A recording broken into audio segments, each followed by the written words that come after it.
Uh, I think the participants are flowing in, so I will start the session. Uh, Hello, everyone. Welcome to the Rethinking Economics Festival 2021 and exploration of our economic futures. I am your host, Afreen Faridi. I am a PhD candidate at the Jawaharlal Nehru University, New Delhi, and I am a member of the Rethinking Economics India chapter.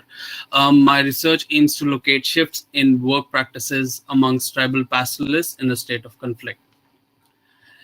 In order to establish a secure future for ourselves and our families, the topmost priority for most of us becomes to achieve gainful employment with an employer who can offer a guarantee of a fair wage, to allow for savings on a rainy day, a safe working environment, and confidence that we won't be laid off without sufficient warning or protections. However, such assumptions of work are not universal, are increasingly diminishing, and for a group of people just don't exist at all. As seen during this COVID-19 pandemic, the mainstream economy's conception of a worker and safeguards, according to them, provided dismal protection to the workforce. In many cases, employers increase their wealth multifold by increasing the precariousness of working conditions of their employees. This session will focus on the impact of COVID-19 on the workforce, with special recognition to those engaged in informal work in the Indian economy. Without further ado, I welcome our speaker, Dr. Surbhi Kesar, for this session on the political and economic impacts of COVID-19. She shall help us to unravel structural processes which feed off vulnerability of workers in her talk titled Workforce and the Pandemic, Impact of the Pandemic on Formal and Informal Workers. Dr. Surbhi Kesar is an assistant professor of economics at the Azim Premji University, Bengaluru, where she teaches development economics, political economy, and applied micro-econometrics. Her research areas include informal economy, processes of structural transformation, decolonized approach to economics, and more. She has received her PhD in economics from South Asian University in New Delhi and has been a Fulbright Fellow at University of Massachusetts in Amherst. Her work includes analyzing the impact of COVID-19 on the Indian economy, and she has published extensively regarding this. Dr. Kesar is a co-principal investigator of the Azim Premji University COVID-19's Livelihoods Survey. You can check this out at on the Azim Premji University's website. We will provide links in the chat. This survey measures the economic impact of the lockdown on livelihoods in India. And she is also a co-author of the recently released State of Working India Report 2021 on impact of COVID-19 on the Indian economy. Her extensive research can be found on the faculty webpage at Azim Premji University, and we will provide the link onto the chat. A brief note on the session plan and housekeeping. Dr. Surbhi will explore the theme for about 40-45 minutes, and the participants can use the question and answer tab on the right of their screen to input their questions for the speaker. If you don't keep your questions anonymous, then we can actually call you up to ask your questions directly. You can upvote questions you find interesting so that they can be taken up earlier. You can use the chat. You can use the emoji icons on the bottom right to respond to certain ideas. And you can also use the chat to express your opinion or maybe any issues that you face, so that the building manager, Elizabeth, can help you out with that. So thank you for joining us. Thank you, Dr. Surbhi, for accepting our invitation. And now the proverbial floor is for you. Thank you. Thank you very much, Afreen. Am I audible? And is this okay? All right. Okay, great. So first of all, I'm very excited to be here. Rethinking has been doing some very interesting and exciting work, and I've been, speaking to people in the Rethinking chapter for the past year, particularly the India chapter for the past couple of year or so since its conception, and I'm really excited about the work that you've been doing. So Afreen has already very, eloquently laid out what I'll be speaking about today. So I'm just going to get right to it. I'm just going to try to share my screen and introduce the talk to you. I have some bit of issues on my end. In case there's any issue, I sincerely apologize, and I'll connect back in case I get dropped out. Hopefully it won't come to that. So I'm sharing my screen, and what I'm going to talk about today is pandemic, informality, and capitalist development. And just by way of introduction, there's been a lot of conversation that's been going on across the world because, we're in middle of,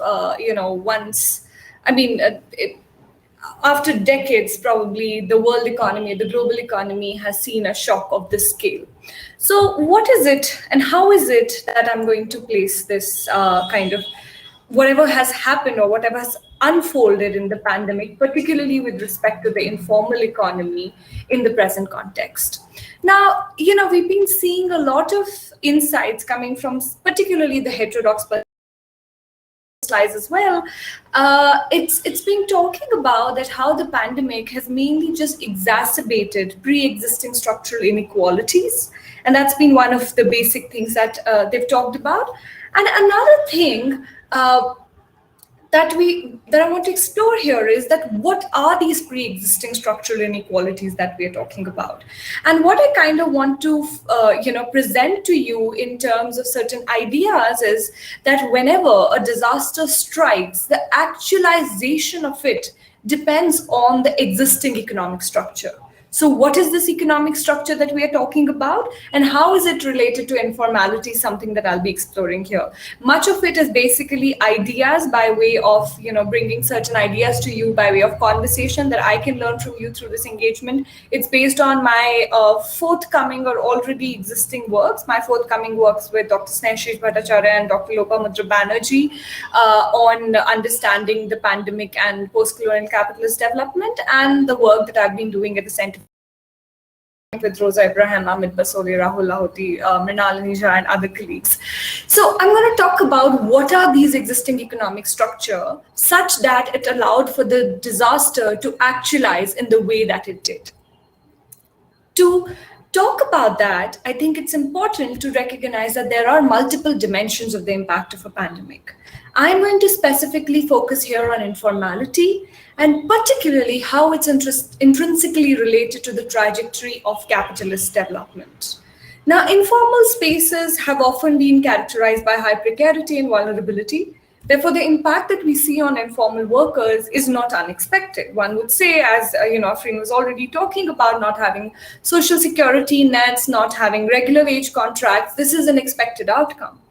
However, there's an alternate understanding that informality is not merely a site of vulnerability or the vulnerable population. Instead, it is a particular marker of the nature of capitalist development that has unfolded over the past decade. And what is this nature of capitalist development is something that I'm going to try to explore first before going into that how that then provided the conditions of actualization of this crisis. So let's take a step back and let's kind of talk about what was the central imagination of the modernization theories of development. Now, much of these modernization theories of economic development conceptualized a less developed economy by an economic dualism. So now what was this economic dualism? It was a structure of the economy comprising of a large traditional non-capitalist and formal segment and a much smaller formal capitalist segment. And this large traditional informal non-capitalist segment was basically the one that absorbed the excess workforce in the economy. However, it was expected that with economic growth, there would be a transformation of the dual economic structure of the less developed economy along the lines of the advanced capitalist economy, such that they will undergo a homogenization of the economic structure, where almost everyone is a part of the capitalist production and labor processes. And it was expected that as this non-capitalist segment, and I should clarify here that I do not mean to imply that the broader economic structure is not capitalism. It is. We are functioning under global capitalism, but the production and labor processes within this, economic system comprise of both capitalist as well as non-capitalist segment. So the expectation was that this non-capitalist segment would be incorporated in the circuit of capital, which is geared towards accumulation. Whereas the idea is that the non-capitalist segments, without really hiring any wage labor, etc., are mainly geared towards the subsistence needs of the households that's governing them. Here, production mainly takes place by way of employing family labor and is based on kinship relationship rather than wage relationship. So it was expected that with economic growth, these segments would be incorporated in these formal modern segments that are geared towards accumulation, and through which there will be a provision of wage employment to the masses.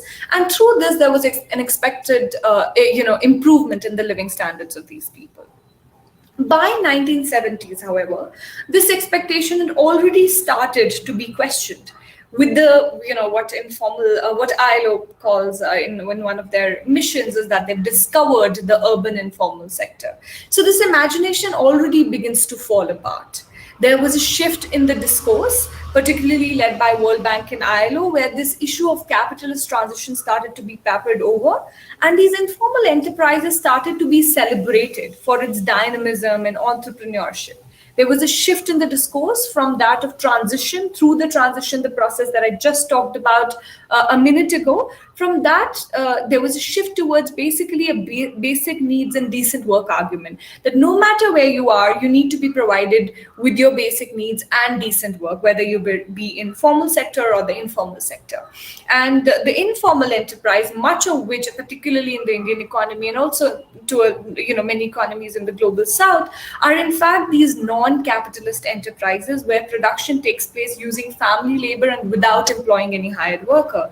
And they suddenly became to be celebrated for their dynamism and entrepreneurship, which was interesting, because following Lewis, these sort of non-capitalist segments were expected to be the drag on the growth, or rather, so they were supposed to kind of wither away with economic growth, but now they were beginning to emerge even in the urban and the industrial segments of the economy, which was supposed to be the seedbed for formal and modern enterprises. So now these enterprises, which were earlier seen as subsistence driven, were being celebrated for their dynamism and entrepreneurship. And I'm going to come back to this point later in a while. So what I found in some of my prior research is basically, the informal enterprises, which are mainly subsistence driven. They are the non-capitalist segments, and they do not have much possibility to grow and transition. So the expectation was that with growth there would be a transitioning, but what we are finding for the Indian informal economy is that there's not been much possibility for these to grow and transition into larger enterprises. These enterprises comprise more than 50% of the total Indian, more than 50% of the Indian workforce derives livelihood from the informal enterprises. And what we're also finding is that particularly during the period of economic growth, the dual economic structure that we were talking about has become even more entrenched. But mind you, this is not due to a lack of economic growth as was expected. Rather, despite high and sustained economic growth experienced by the Indian economy for over past 3 decades and an expanded capitalist accumulation, these non-capitalist continued to persist. So, there's another kind of change that's happening, which is also very relevant, not just for the economies of the global south, but also that of the global north. And that is the increasing informalization within the formal capitalist segment as well. So, for example, there's a high and increasing proportion of regular salaried workers, which are characterized by without any long-term job contracts or social security benefits. There's been a significant proportion of workers who are employed in these wage labor relationship and therefore are a part of the capitalist segment, but they're casual daily wage workers who are paid on a daily basis. There's an increase in formalization of the existing formal sector as well. Now, these are the changes that one can relate to even in the global north with this, informalization, with these short-term contracts, and particularly it's become sort of a global phenomenon. So on one part, you have these non-capitalist traditional segments, which were expected to be withered away with growth. Rather, what we're seeing is a reproduction of that. And on the other hand, even the ones which are employed in these capitalist segments now are in an even more precarious conditions than before. The earlier Fordist, type of a secure worker capital relation seems to be breaking down. In India, particularly, around 93% of the working population continues to be employed in the informal economy. 50%, mind you, is in that non-capitalist segment, but if we include the casual daily wage workers as well as the regular workers without any long-term job contract, it amounts to around 93% of the total working population, even prior to the pandemic. So, as I'd said, this in fact overlaps even with the celebrated high growth phase in the Indian economy. And these informal spaces do not just represent the remnants of a past. Rather, what I find in some of my earlier research is that this has been continuously regenerating with growth, both at these non-capitalist urban informal spaces in the urban and industrial segments, as well as the informalized wage worker within the formal, as well as other capitalist spaces. So there are these two ways in which there's a reproduction that's kind of happening. And there's this reconstitution and entrenchment of the economic dualism with the process of capitalist development. And mind you, this was exactly the dualism that was expected to wither away through this process of capitalist transition. And we are seeing one, for it to be reproduced and reconstituted, but also we see informality emerging in sites which were expected to be the sites of secure work arrangements. So informality and the vulnerability that's associated with it, in that sense, becomes endemic to the current system and is reproduced with the capitalist growth process. Now, what becomes really interesting here is now I've been talking mainly about the economies that represent these less developed economies, or the ones who've not undergone this successful capitalist transition, which was the expected path of development.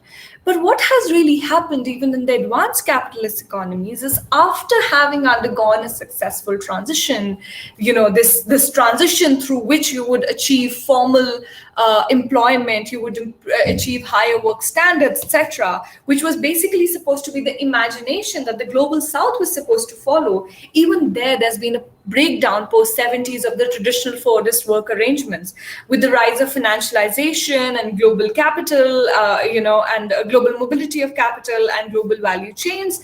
There's been a higher precaritization of wage work. And then again, what you see here is this emergence of the gig economy, particularly in the last 2 decades, and which becomes very interesting, because once again, the kind of entrepreneurship which was being kind of celebrated in the global south when the urban informal sector gets discovered, we see a re-emergence of that celebration of that entrepreneurship even in the global north. And for this, like the part that I just mentioned, there have been extensive work from heterodox perspective coming from the social structures of accumulation, regulation theory, radical institutionalism, and various other radical perspective as well.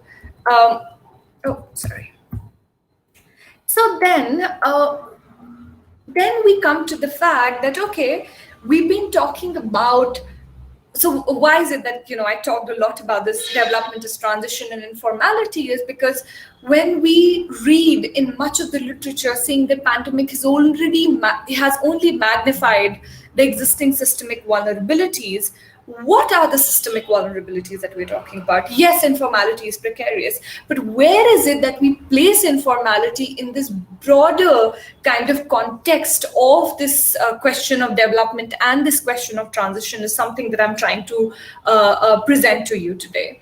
Now, so we know the story and we know what informal economy represents, both for global north and for global south, particularly in context of this broader discourse or the narrative on development as capitalist transition. So then, in such a situation, when the pandemic struck, there was, of course, so Indian economy, as you would know, is, as I already said, has a high dependence on informality. Now, in presence of that, when the pandemic, when the caseload started to rise, the Indian government, without any prior notice, or rather with a notice of 4 hours, imposed a lockdown where the entire economic activity, travel feasibilities, etc., came to a complete halt in the country. And as a result, there was a huge loss of employment that happened in the initial months of the lockdown. So what you have here is basically people could follow different trajectories. The trajectories need to be understood in this way, that what is their employment status. So this is for all the people who were employed pre-lockdown, what happened to them during the lockdown, and what happened to them post the lockdown. The no effect trajectory are the people who continue to have employment all through the pre-lockdown, during lockdown, and post-lockdown months. Recovery are those who lost employment but then regained it after the lockdown was lifted. Delayed job losses, those who had employment during the lockdown months but then lost it after the lockdown was lifted. And no recovery is those who lost employment during the lockdown and were not able to recover later. Even if the kind of what we are talking about in terms of we are seeing a recovery that happened post the lockdown, and currently various states of India have been imposing other lockdowns as well with the second wave of the pandemic. I'm not going to be talking about that today, but this is mainly based on the first lockdown that India faced, a countrywide lockdown that India experienced. Even if you're talking about the recovery being there, even this red thing, the red kind of portion of the pie shows the amount of recovery that was there. But these are the people who did lose jobs during the lockdown, and as I will show later, for informal workers, this in fact meant pushing them into indebtedness, and this in fact meant that those months being the months of high poverty and in fact using up of the savings that they had accumulated over time. And again, just something that I wanted to say, that what kind of trajectory you follow, as in how your employment would be affected as a result of the lockdown, varies with the income. And so that is something which is expected, and informal workers would be lying in the lower income distribution. And as you go above in terms of the income distribution, the possibility that you would not be affected, your employment would not be affected with the pandemic kind of rises. So the yellow portion kind of increases as you move to a higher income distribution. Another thing that's kind of happened is that with this lockdown, there has been a higher tendency now of people moving towards informality. What I want you to do is to just look at the last row, like the one that where my cursor is, and these are the people who were as permanent salaried workers in 2019, and the columns are basically showing where is it that they transitioned to. What you find is only 47% of the people who were permanent salaried workers, mind you, continued to be permanent salaried in 2020. So this is basically what I'm trying to do here is compare pre-lockdown and post-lockdown kind of status. So pre-lockdown and post-lockdown, there's a huge proportion that is moving even from permanent salaried to casual daily wage worker to self-employed and temporary salaried. Now, permanent salaried are the least precarious of all employment types in the economy. And what we are again seeing is this, huge movement, huge precarity, which is showing this shift in the employment status towards informality. What is again interesting here is that this movement also varies depending on where in the income distribution that you are. So let's just look at the top portion of each of the bars, which is this dark purple color that we have. And what it's showing is the proportion of people who continue to be in permanent salaried, which again, least precarious of all employment types. As you move to the higher income quantiles, there's a much higher proportion of people who continue to be in this employment type, and at the lower end of the distribution, this proportion is much lesser. So again, you have a move towards informality, but even then it varies a lot in terms of where in the income distribution you are. And there's this increased tendency towards informality that we've seen pre and post lockdown. So certain features were not just short term in terms of loss of employment and then recovery, but there is this move towards informalization that we are seeing. This graph, we don't really need to get into the details of it, but this is basically just saying for all kind of transitions that happen from one employment type to the other employment type in the economy, what was the associated drop in earnings. So everything below the red line is basically telling us that there's a drop in the earnings, and the size of the bubble is simply telling us the proportion of people who made that transition. So, for example, someone moving from, let's talk about, P to S. So this is the people who moved from permanent salaried to self-employed, much of self-employment is informal non-capitalist segments. This is the proportion of people who undertook that transition, and this is how much their drop in earnings was. So even if you continue to be employed, there's a high. So just to recap, even if you continue to be employed or had employment post the lockdown, it was associated with a huge move towards informality in an economy which is already primarily dependent on informal sector, and there was a drop in earnings as well. And again, these drop tended to vary depending on where in the income distribution you are. These are just some other figures talking about the fall in earnings.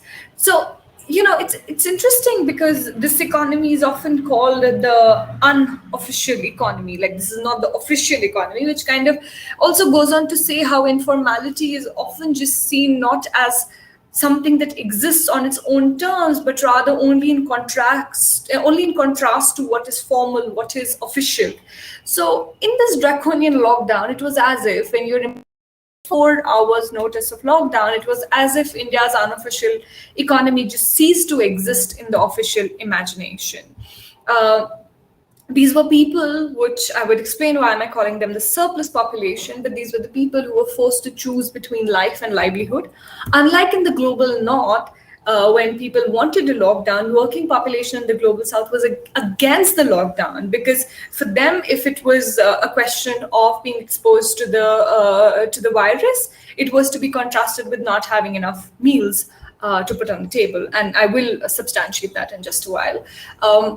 There was 93%, which, as I said, is without a social security net. So what happens is, if you do not have employer-provided social security net and you lose employment, then either the state needs to come in to provide that sort of a net, and if it doesn't, then there's actually not much left with the people. So now this vast proportion of workforce which was in self-employed is subsistence-driven, as I already talked about. Then the casual wage workers, which is another type of informality in terms of wage employment and relies on day-to-day, earnings. This population seems to be, from following Kala and Sanil's work, is surplus to the process of sorry, I should clarify. So there's casual wage workers, which is relying on day-to-day earnings. And then there's another portion, which is this huge self-employed workforce, which is employed in subsistence-driven enterprises. And this population that is employed in these non-capitalist self-employed enterprises could be almost seen as surplus to the process of capitalist production. They are not contributing to it. They're not there as wage workers. There's been argument that, we need to look at this as a reserve army, which kind of allows to keep the wages in the formal sector low, which might not be a very relevant argument for the Indian case, because 50% of the economy is in fact, not employed in any sort of capitalist wage labor relationship that exists. So this kind of population almost ceased to exist from the minds of the policymakers. And what I mean by it is this. So the earlier graphs was based on the CMI data, which is a nationally representative private data set in the Indian economy that we used for the State of Working India report. This is based on the survey that we ran of the vulnerable households in the Indian economy, much of whom are informal. During the lockdown, it was a survey of almost 5,000 workers. And what we found is that of the workers, people that we surveyed, and we were asking for the statistics of their household, and it said, like, let's just look at the dark blue bars on the right-hand side. 80% of them were consuming less food than before. 47% did not even have money to buy even a week's worth of essentials. 36% took a loan for taking care of expenses during the lockdown, and 85% of them could not even pay, or those who were living on rented accommodation could not even pay next month's rent. So this was the level of precarity that people faced during the lockdown. There's been, in fact, in various parts of the world, there's not even enough official statistics to understand this economy. Even if this lockdown was needed, which can be a relevant argument to make, it was done in a way that exposed the lack of understanding of how this huge proportion, or what is called the unofficial or the informal economy works. And what has happened in terms of the kind of relevant policy measures that were taken up was to provide credit to the self-employed, which again is not too beneficial, because as a self-employed entrepreneur, I don't have much incentive, or I don't have enough expectations to be investing in new business.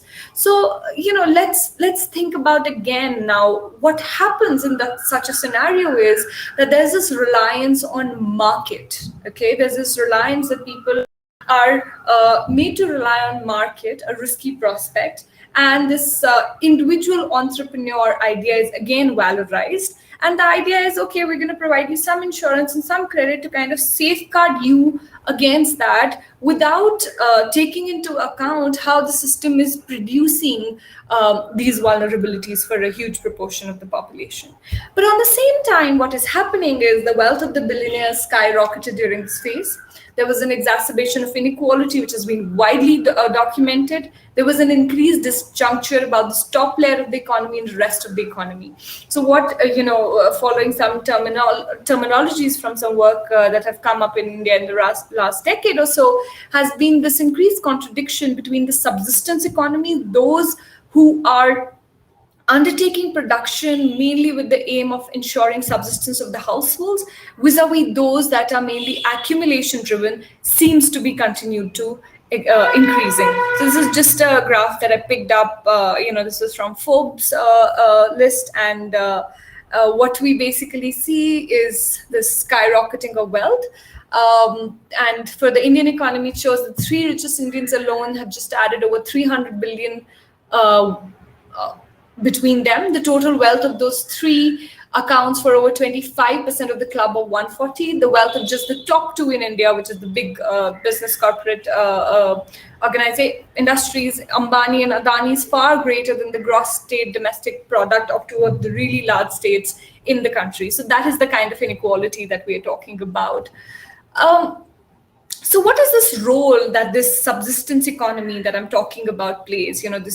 These people who are kind of, mainly in non-capitalist segments that are existing.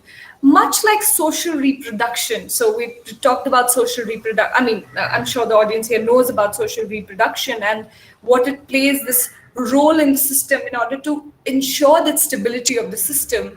The informal spaces are also providing some sort of a stability to the economic system, because where else would this mass majority of the workforce go? Because this vast majority of the workforce is not being incorporated in the circuit of formal capitalist segment, and therefore they are persisting in these informal spaces and continuously therefore reproducing them.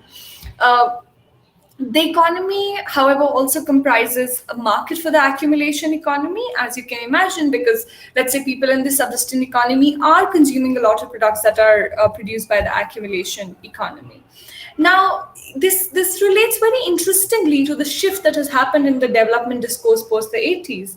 There's been a shift from understanding the structural aspects of the economy, because what I tried to lay out in the first half of my presentation was particularly the structural aspect of how this is what this represents in terms of the entire narrative of development is transition. And what we see in the development paradigm post 80s, there's this shift towards individualization, which is exactly what is represented by how you deal with risks in the economy when you're dealt with such a shock. And you see this parallel shift that's happened in the development program in terms of move to our cities. You basically provide loans and funds to the people in order to, assuming that these structural constraints are not the ones that are binding, but rather it's mainly you provide better credit to the people in order to guard them against the risk.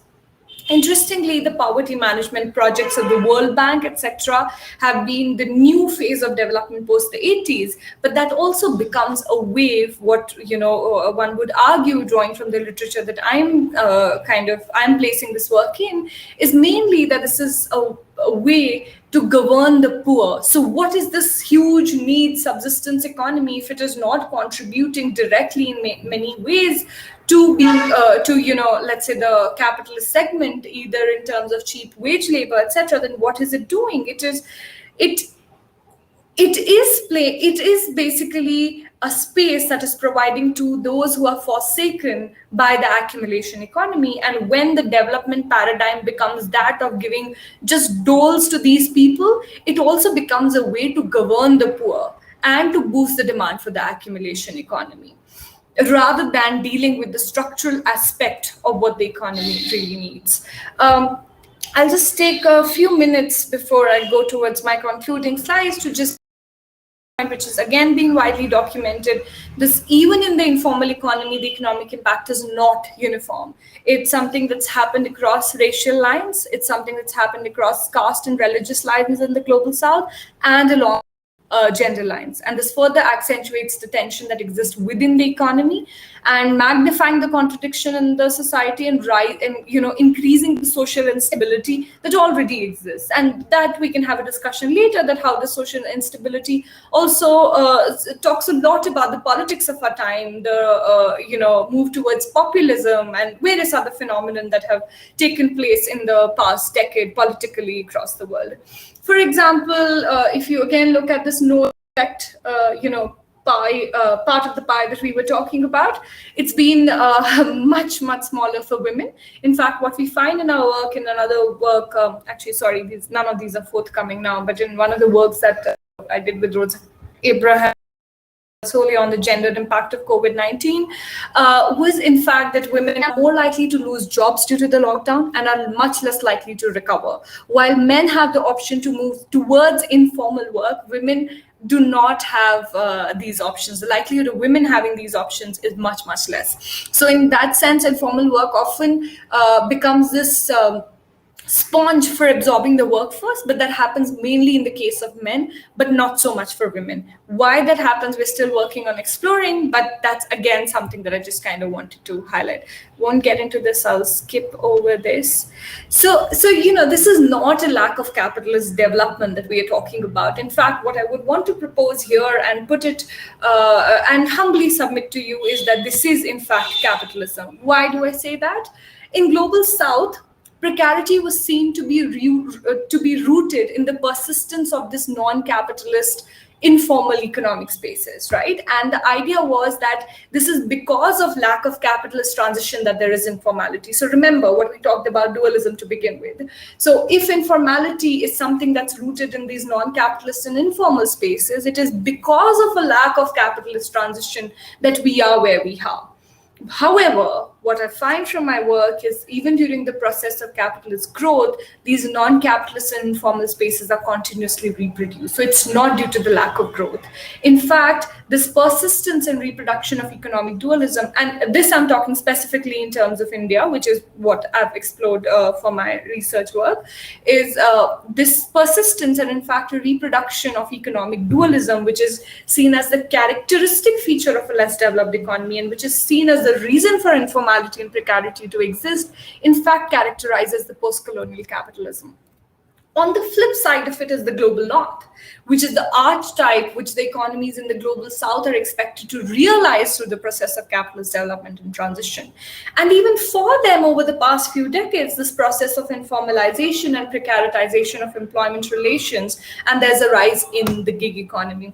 There's some very interesting work by Peter Temin and Michael Denning, who talk about this new dualism being born now in the global north. So dualism, a characteristic feature produced both materially as well as discursively for the global south, now becomes a feature of the global north as well, which the global south economies are expected to realize. So it's not just about the existence of informality due to lack of this capitalist transition. Even those who have undergone that transition, there's this increased precaritization and informality.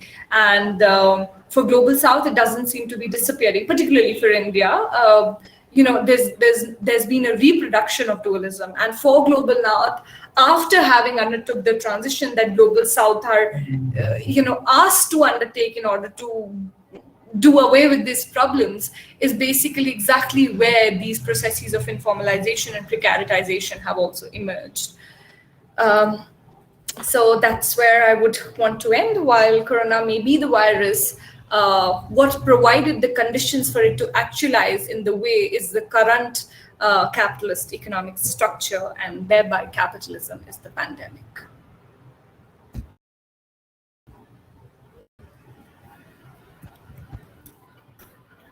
Thank you so much, Surbhi. I mean, that was an amazing session. So much to take in, but everything was presented in such a simple and linear way that it all made sense.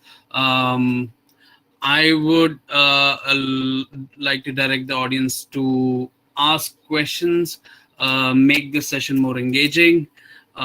I know, I mean, with this kind of a lecture, that, like, everything is, it seems to be so clear, it's hard to come up with questions, but you can take your time. I do see one question in the Q&A. It is anonymous, so I will ask the question myself.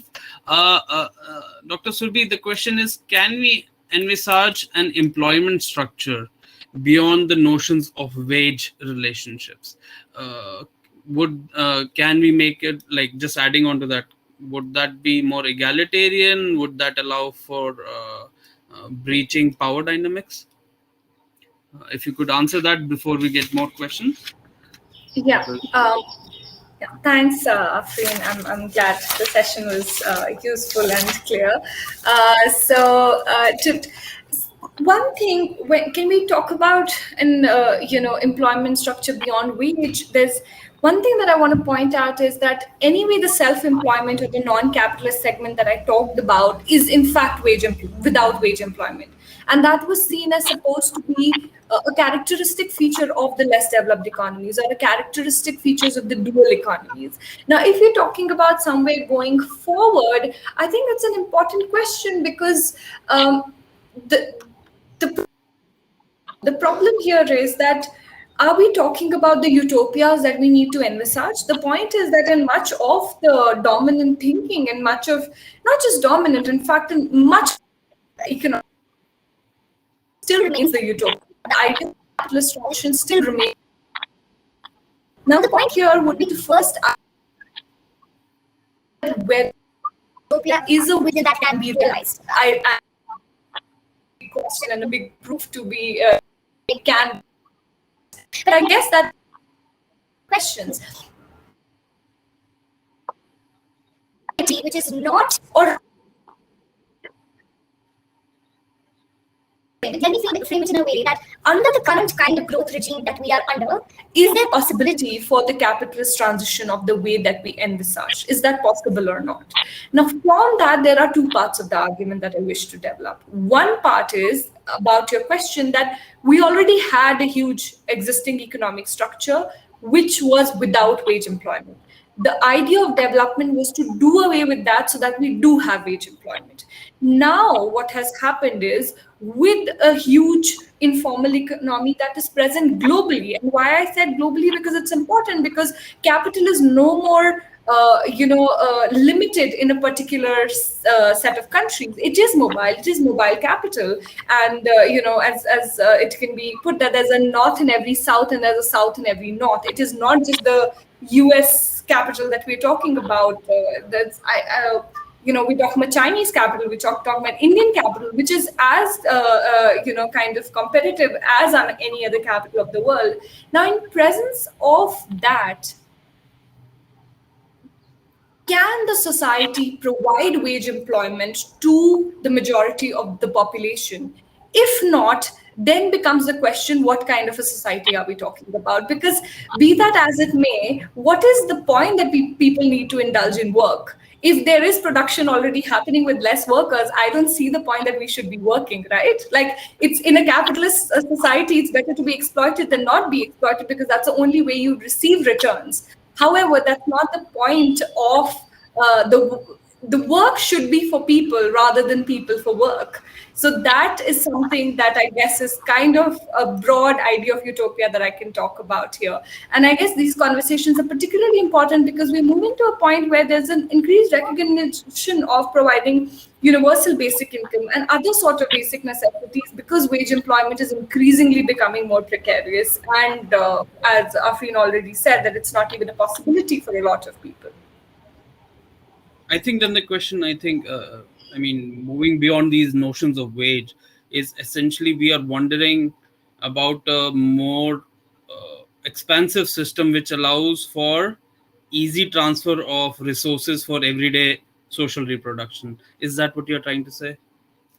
Yes, definitely. I mean, again, so what I would see, there could be various ways in which this could be understood. One, we could be talking about redistribution of wealth and redistribution of taxes, which is something that, a lot of economists have been talking about.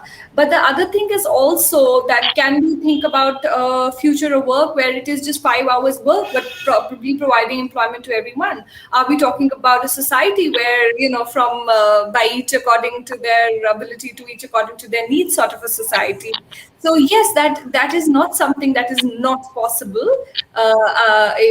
The possibilities are seamless is basically the question that the point that I'm trying to make here. Moving on to question 2, again by an anonymous person. What sort of measures could India take to help create a social safety net for those you described as forced to decide between life and livelihood during COVID?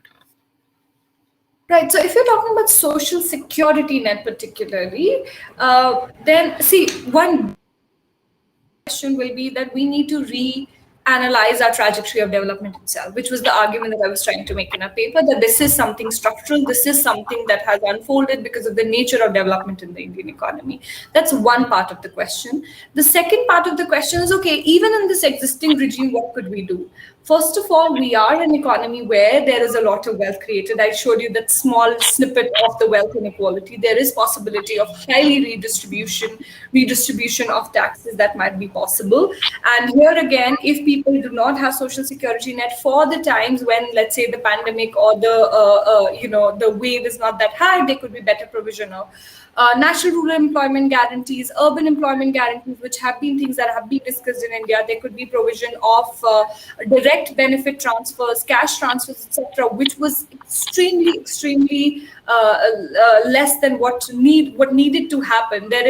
Everyone's been talking about fiscal expansion, which seems to not be happening in various parts of the economy. And I think there's also a role played by the global institution. The same global institutions which are talking about expansion, or fiscal expansion in the global north, are still imposing a fiscal austerity conditions on the global south. The third question is by Catriona. I will apologize if I mispronounce any names. Catriona, please unmute yourself, join us on the stage and ask your question to Surbhi. Hi, Surbhi. That was an amazing presentation. Thank you. So my question was, how might the corporate commercial world learn from the best practices of the informal economy? And that I'm thinking here about the importance of sort of trust and maintaining relationships. And without talking too much, just to give a bit of context, I work as a lawyer in the UK, and I've worked in financial services, in particular in the insurance market, where trust is very important. So I've seen that as a way of doing business, which looks good and seems to treat workers quite well. And then I've worked in other areas where even professional people like me in permanent employment it's kind of an illusion of security, because I can't access my legal rights realistically. So I'm saying one can't, no, not I can't. So my thinking is, if we can sort of teach the companies that don't really take on board the trust and confidence and relationship building part how to do better, it might bolster workers' rights as a consequence. Does that make sense? That does. And I have a follow-up for you. I'm not sure if I can answer that question. It's a difficult one, but okay. Just to kind of just to kind of clarify a few things. So are you talking about how can an employer kind of have higher trust building activities with the employees per se? And maybe even like just the recognition of the informal stuff that goes on, so that then they can build flexibility around it.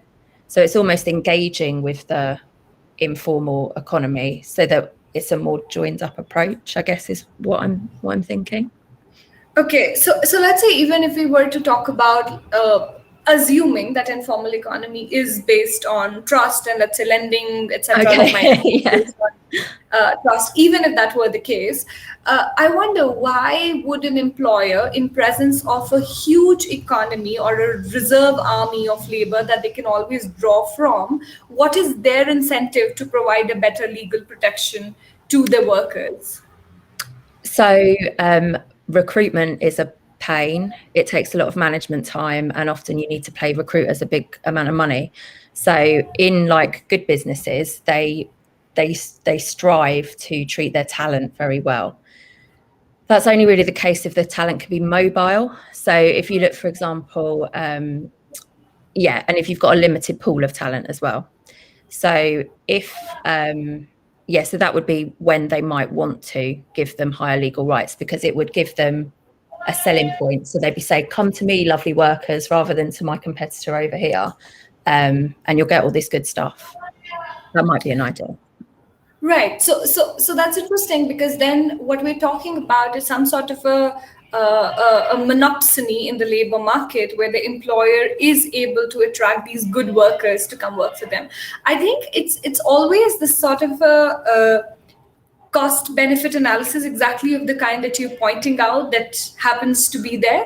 If I am a company or an organization which needs those loyal workers to, or rather my cost of hiring a new one is too much, I would put in such best practices. But since it's also profit driven, that would mainly be driven by the fact that how is it that I can best use the pool that I have in order to have better profits. For example, I don't know how it works, but I do know in India there are various companies who would want to promote yourself to be a person of the company. Your representation is that of the worker.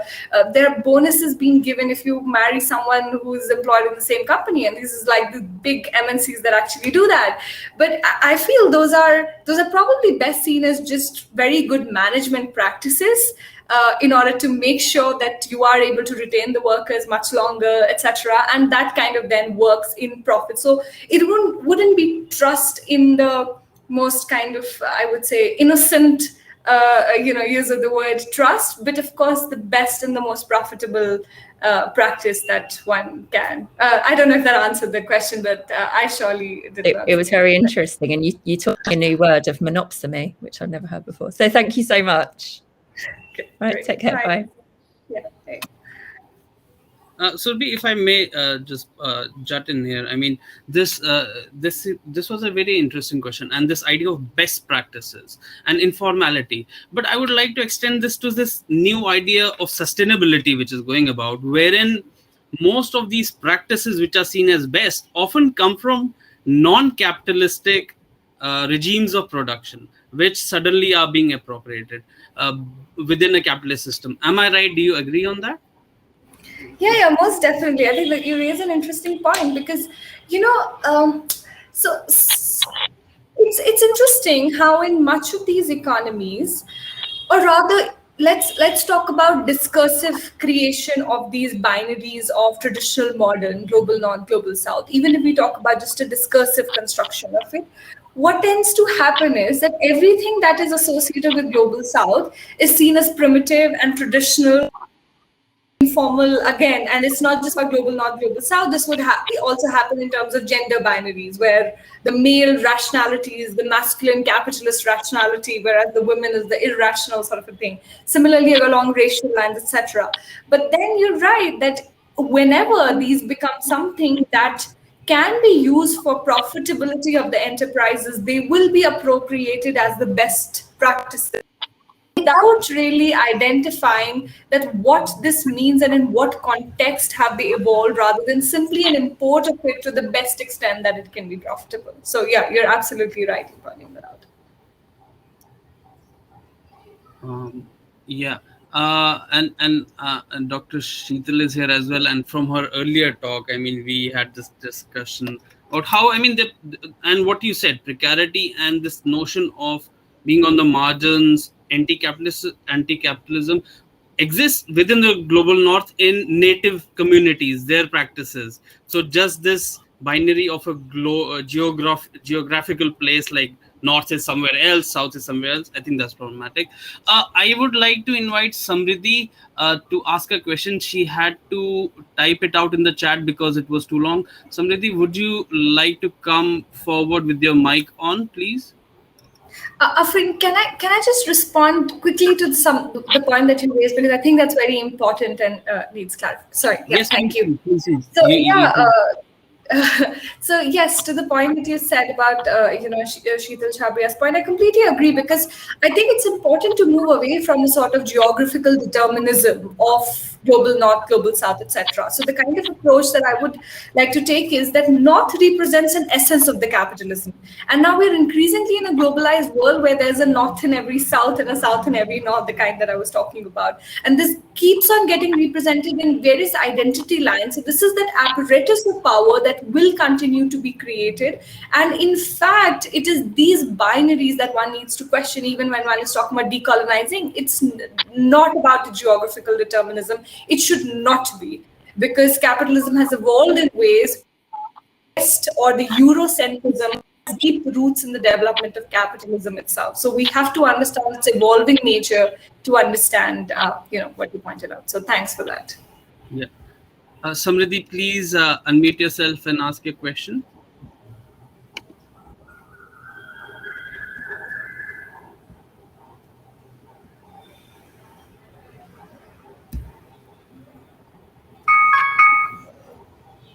Are you there?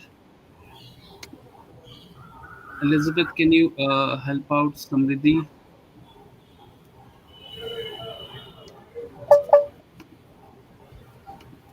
I couldn't see her in the attendees page. Can you hear me? Yeah. Thank you for such a topical introduction.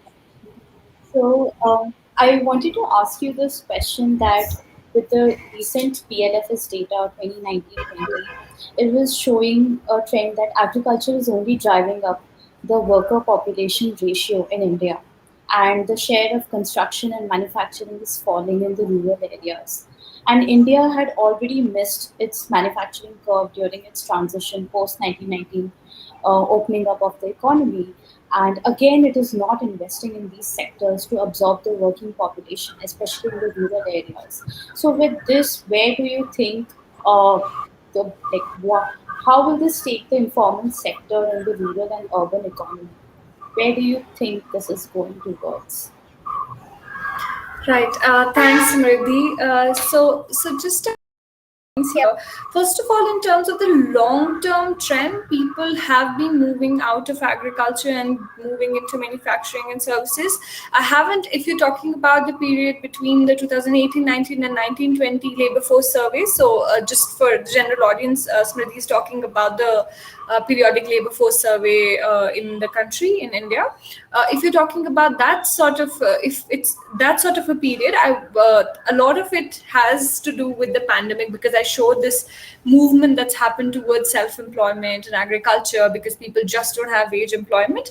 But another thing is that there's this recent article in a news article by Rosa Abraham and Mrinal Mijha, who talk about that while construction sector growth rate is rising, that's not really translating into more employment for the workers, because trickle down theory is not something that works as seamlessly as economists would have us believe.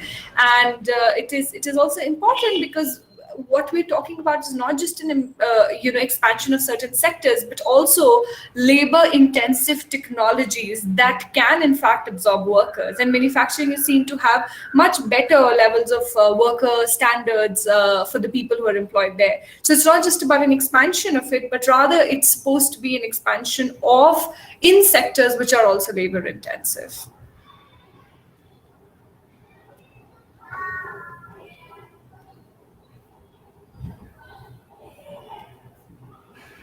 Samriddhi, do you want to get back on that? Or we can move to the next question, I suppose. Yeah. So there's another anonymous question. I see something popping up in the chat. Okay, Samriddhi is saying thank you. She is facing some issues with the mic. Okay, so we can move on with the next question. What do you think policies such as BI, I think that's basic income, or guaranteed income can play to address the level of inequality, particularly among informal workers? Surbhi, please. Yeah. Right. Thanks. Just one clarification. There was something in the chat that I saw. SWI, yes, that's Data Working India report that Afreen had talked about earlier.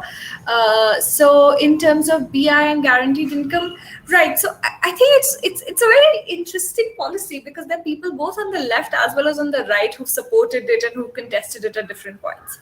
Now, one thing is, what kind of basic income are we talking about? Are we talking about ways to redistribute in a big way, or are we talking about just providing the bare minimum so that people are able to subsist and not really die? You know, it's really that sort of a basic income. Now, among the mainstream, there's support for basic income. Why? Because you do away with subsidies, you do away with all sort of distortions and give some amount of cash in the economy, which allows then people to subsist in case they do not have work. That's the kind of support that's coming from that side. So that is basically to take away the market distortions. In terms of, however, it can play a very positive role as well, depending on what kind of basic income we're talking about, what are the conditions of the basic income we're talking about, and in the global scenario, what is the kind of fiscal expansion that a country which is particularly not in the favorable or a powerful position, which has IMF conditionalities imposed on it, it can undertake. So those are, of course, open questions. But if done well, and if, that will probably need a separate discussion altogether, but if done with the motive of rethinking what this current phase of capitalism would look like, it can, in fact, long way in taking care of inequalities. But on the other hand, it also has the possibility of becoming yet another governance of the poor sort of initiative that I was talking about. That what is the role of the people in the informal workers if the capitalist segment or the formal segment doesn't really need it?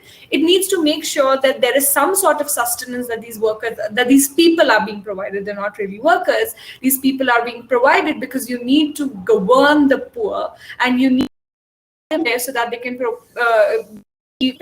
generate demand for the formal accumulation and growth economy. So it will have all different aspects that one needs to think through about while talking about this policy. And it is telling that how any form of such transfers, especially coming from the state right now, are so intrinsically tied to a digital imprint, which factors into this larger governance scheme, right? You need to have an ID card, which is tied to every bank before you can get even a bare minimum to survive. And we have seen in COVID that there have been deaths of elderly people or people who couldn't just have that one piece of paper. Afreen, Yeah. can I just follow up on something? That's very fascinating what you just said, because Indian economy has become this high. So people talk about how, let's say, we are not in that earlier formal sector workplace where the manager or the worker is supervising over you at every point in time, but rather we are in a very high surveillance capitalism. Your Uber, your Swiggy, your whichever is delivering your food, whoever's taking your cab rides, surveillance that people are constantly under. And India has become this part where this huge thing where everything, even to get vaccination, which I think is also the case for most other economies, you need that number or identity card, which becomes your identity. Whereas when you have the same RTR, deaths were there due to COVID, the government doesn't really give a straight answer and says that it doesn't have the data. And I think we are in this sort of a interesting phase data-wise. We are in a big data sort of world that we're in, which is used to govern people at all times. But despite that big data, we're using the big data in the ways that it potentially can be in the kind of technology that we have today. The next question, I think it moves on to a bit of a data set. It's an anonymous question. We saw the workforce return to some semblance of normalcy around January of 2021. How has the informal economy been impacted during the second wave and since, and the pattern of transitions between sectors? Thanks. So I'm afraid the kind of work that I data I've seen for this is very preliminary, so I really won't be able to answer the question. But we will be uploading something based on that pretty soon, because also in India the lockdown has happened in different phases. So just for the general audience, the second wave of COVID-19 had just struck India, where there were different lockdowns at different times in different states of the country, but I really don't have the data. So I would, I mean, at least rigorous analysis of it. So I would guard myself from making a claim. Moving on to the next question, again an anonymous one. With the lack of information on how the informal economy works in emerging countries, should governments be prioritizing data gathering of the informal economy to ensure better policy targeting? Okay, so this relates to a point that Afreen had just raised, so I'll just kind of expand on that. First of all, I think it's important to realize what kind of data gathering we're doing. There might be a lot of data gathering, there might be a lot of counting the poor sort of entire analysis, but the way we are categorizing people, by the way we are counting them as in different categories, still is governed by a very narrow frame.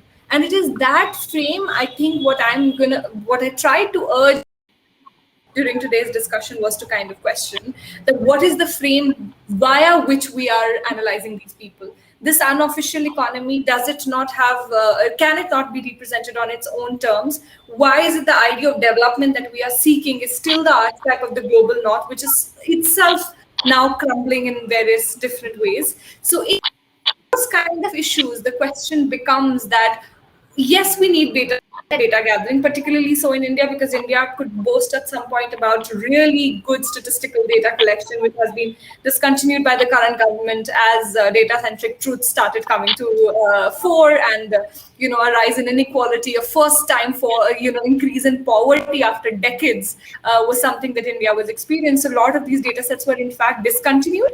That is one thing in which how politics is playing a huge role in it. Second is, what part of this economy and how is it that you want to recognize and conceptualize it? And it is that second part that I try to at least bring forth in today's talk. Yeah, thanks for that. And also the fact that I just want to impress on the audience, I mean, who might not be from India, this is an international conference talk, that we do have a lot of resource, we have a lot of people who gather data. Like most of the census data, which is primarily done for socioeconomic purposes, is undertaken by workers in primary schools, right?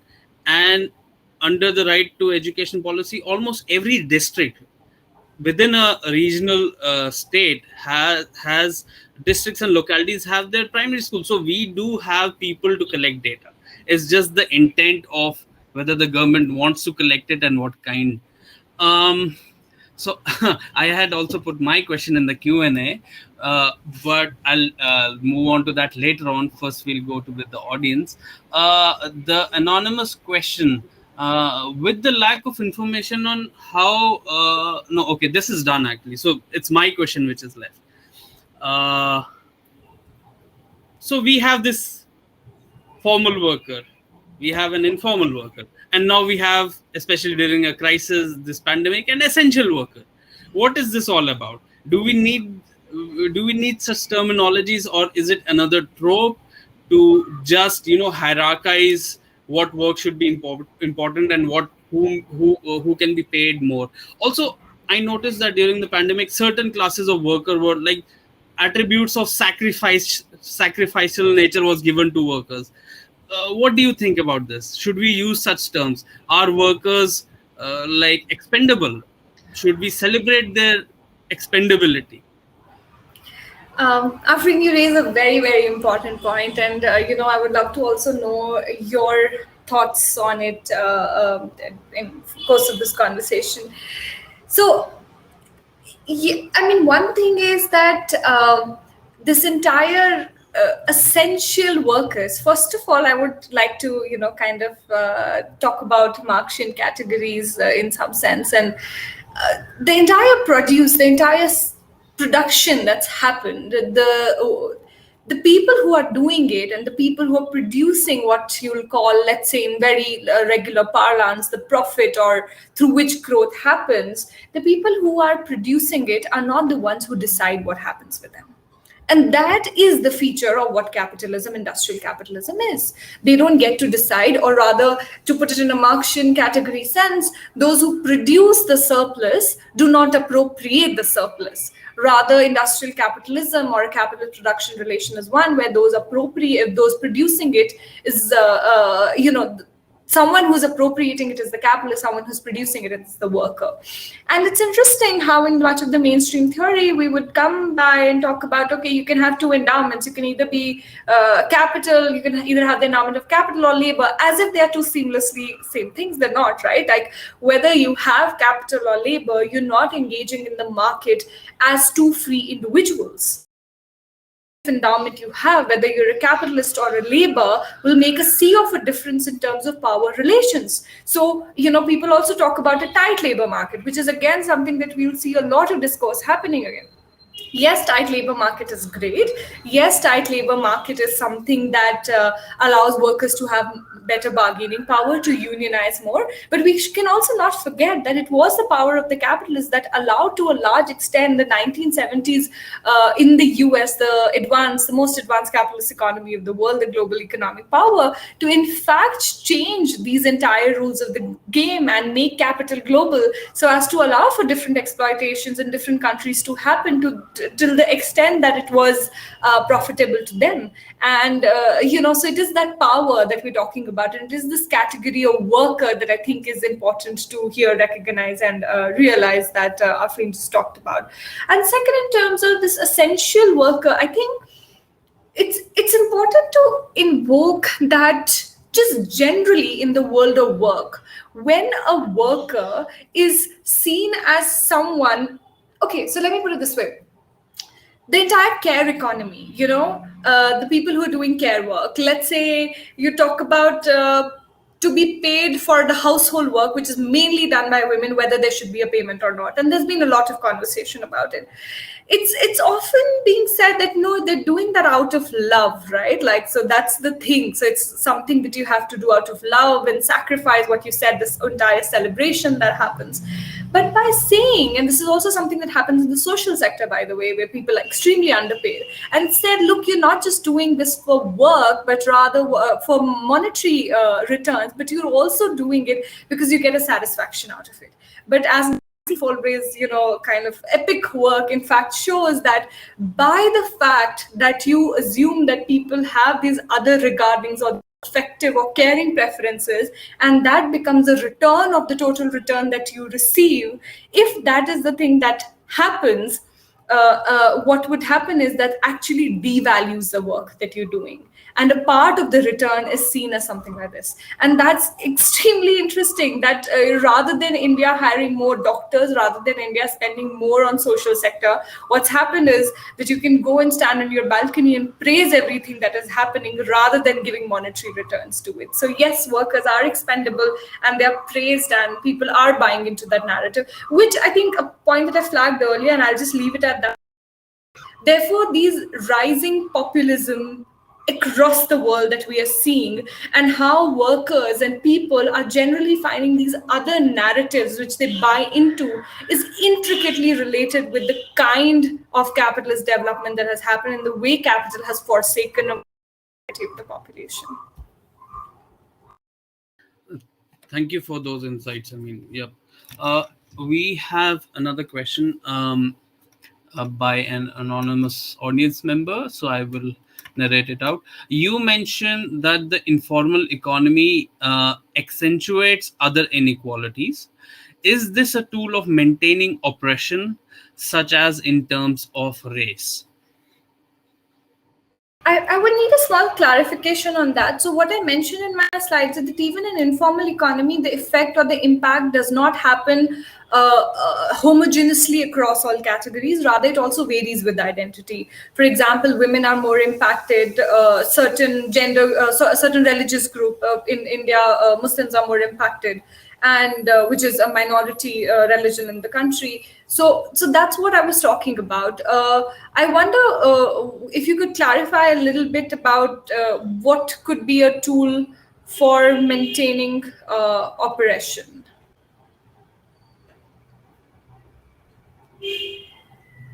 The person who asked the question can type it out in the chat or request to come up forward.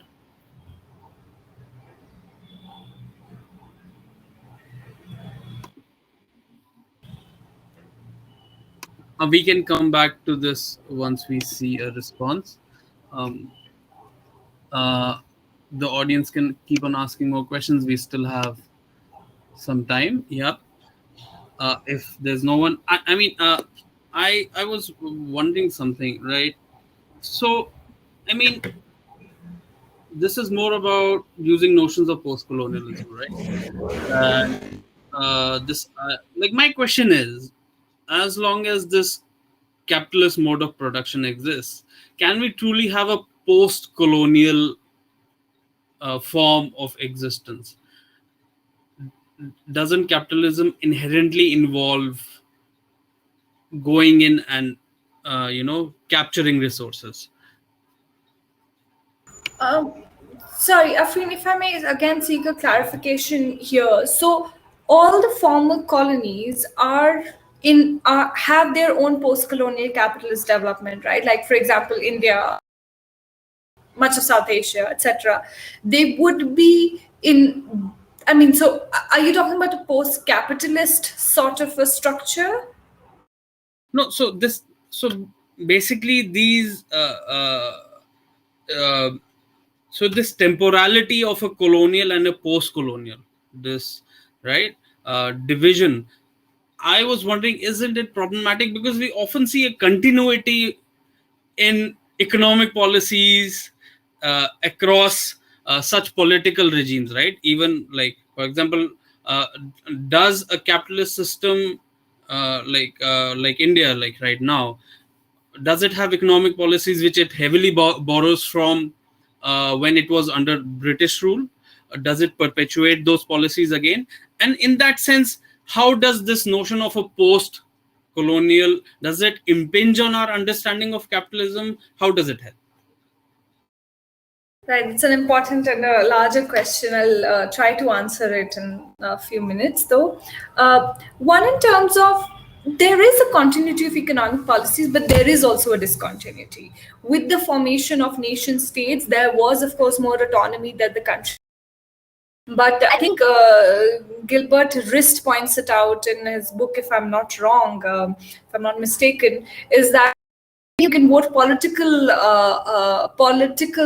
you can vote for political sovereignty, but not really intellectual sovereignty. So how this development gets defined. So of course, in various economic policies, there'll be much more autonomy that exists. We're not living in the same kind of world that existed under colonialism. But of course, there are two arguments here. One, there are, of course, imperial forms of domination that would still exist, of the kind of conditionalities, let's say IMF-based conditionalities talking about earlier, etc. And on the related note, there will also be, so President Truman, when he's talking about, when after the end of colonialism, he's talking about what colonialism is supposed to do. And there's this interesting point in his fourth about how, now there's this other sort of responsibility to develop the third world, kind of, bring that up. And that was a kind of a legacy of the Cold War that existed in these economies, where, again, the idea was to bring these, people who don't have all these advanced technologies and other sort of modern forms of organization that needs to be brought to them. And in that, this hierarchy was always discursively produced, but also politically imposed. Even now, you can, go and go after Iraqi oil. You can use army to do that. You can go and dispossess people in the continent of Africa and various economies. And that is something that's an ongoing process. It's not just something that was in the past. So there is that continuity to it. But I also want to identify a point that you made earlier, which is the second part of the argument, that we are not now also in a place where we can simply distinguish between the former colonizers and the existing colonies, because of two things. One, there is the kind of processes that cause this appropriation, that cause this dispossession, exist even within the economies which are now the post-colonial economies. You have these big business corporate houses which will be going and dispossessing people in various other economies, in various other South Asian economies, etc.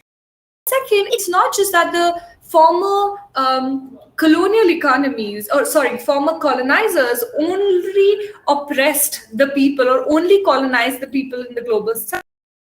Colonization, the US North and South, the entire racial issue, all of those were forms of internal colonizations that tended to happen, which exists even within the Indian polity today, the colonization that happens of various regions within the thing. So I think that sort of a temporal as well as spatial aspect of it probably is something that I would kind of harpen upon a little bit more. But thanks for this question. It's a very interesting and a difficult one to answer. I don't see any questions in the chat box, but I have one last question for you.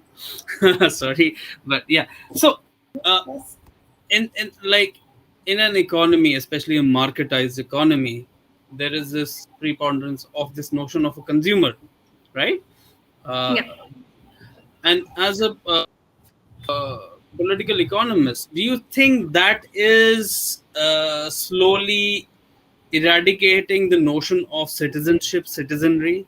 Are citizens now only consumers, workers, and is that what is happening?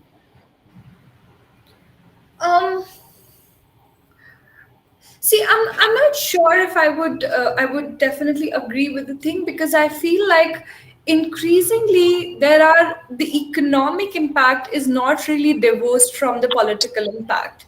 And this entire idea, for example, India is a classic case where we have the Citizenship Amendment Act, and your citizenship rights, etc., become like a big thing. So that's what I was kind of alluding to earlier, that it's important to realize how capitalism is intrinsically linked with a strong state. It has been widely argued that state is a vehicle for capital, right? Like, it's been widely argued in various contexts.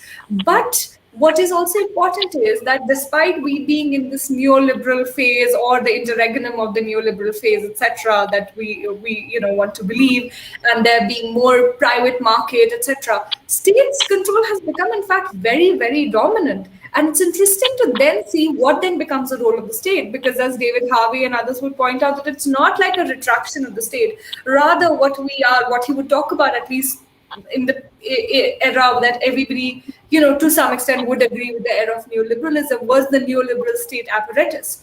That state played that role, and in doing so, what has happened, particularly post 2008 with the economic crises, etc., that happened, global economic crisis, these entire ideas of political oppressions and populism has become even more important, because in some way, when capital isn't able to take care of labor as it was expected to, as it was supposed to, you do need these other forms of oppression and these other forms of narratives and political narratives to be constructed for an economic and political stability to continue.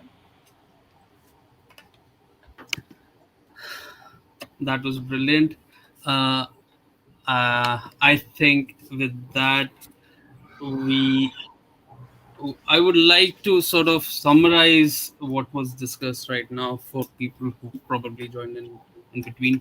First of all, Surbhi, thank you for your amazing lecture. You essentially talked about this notion of transitions between non-capitalism and capitalistic societies as being very obscurist and not grounded in reality, wherein even non-capitalistic features are increasingly taken up within so-called capitalist systems, wherein this whole notion of economic dualism comes in. You mentioned how precarity, whilst being considered something as an inherent feature of non-capitalistic primitive societies, is essentially a central feature of now modern capitalist systems. It in fact fuels it. It progresses the disparities in wealth. You also spoke about basically both how workers, this notion of workers, are constructed, how they're formulated. You talked about this notion of surplus army, and how casual and informal workers are now an inherent backbone to support capitalist system. You also provided an analysis about how inequality and disparity is widening, especially because of this pandemic, and how essentially these kinds of systems help to secure capitalist interests. So thank you so much for your time. It was wonderful having you. And before we log off, I would like to say that Elizabeth would be providing links to Surbhi's work, her faculty web page at Azim Premji University. You can go and check her profile out for her works, to how to get in touch with her. There will also be a link to the report that we have been often talking about, so you'll also find that in the chat. This session wouldn't have been possible with the stellar support of Elizabeth in the background. She has been managing the whole tech scene so that everything works smoothly. And for all the attendees, please continue visiting the RE Festival website for further interesting events. Follow us on YouTube, Twitter, and LinkedIn, and all other handles, which I know you know pretty well. Thank you, Surbhi, for your time. We love having you at RE. You have been in constant touch with us at RE India and now at RE International. So please follow our works. Thank you for your time, and have a good evening from here in India. Thanks, Afreen. It was a real pleasure to engage with you and everyone else here. And thanks for inviting me. And kudos to the rethinking work that you all have been doing. It's a much needed movement in academia and beyond.